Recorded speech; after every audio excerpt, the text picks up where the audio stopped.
नाशिकच्या पंचवटीत jogging track असलेल्या Shrikrishna garden समोर साकारलाय 7 मजली देवीदास हाईट प्रकल्प। मग येताय ना आजच आपला फ्लॅट बुक करायला देवीदास हाईट्स मध्ये। आमचा मोबाईल क्रमांक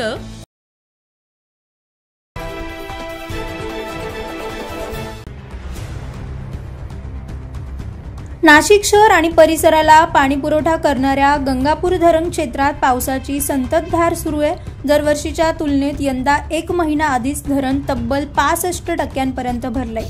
गेल्या 2 दिवसांपासून गंगापूर धरणातून गोदावरी नदी पात्रात 1160 क्युसेक वेगानं विसर्ग सुरू होता।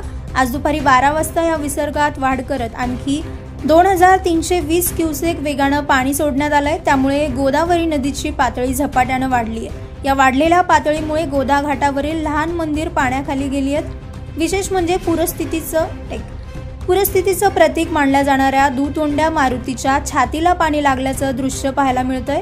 त्यामुळे प्रशासनानं नदीकाठच्या गावांना सतर्कतेचा इशारा दिलाय। नागरिकांना नदीपात्राजवळ जाणं टाळण्याचं आवाहनही करण्यात आलंय। 9 न्यूज महाराष्ट्र ब्युरो, नाशिक।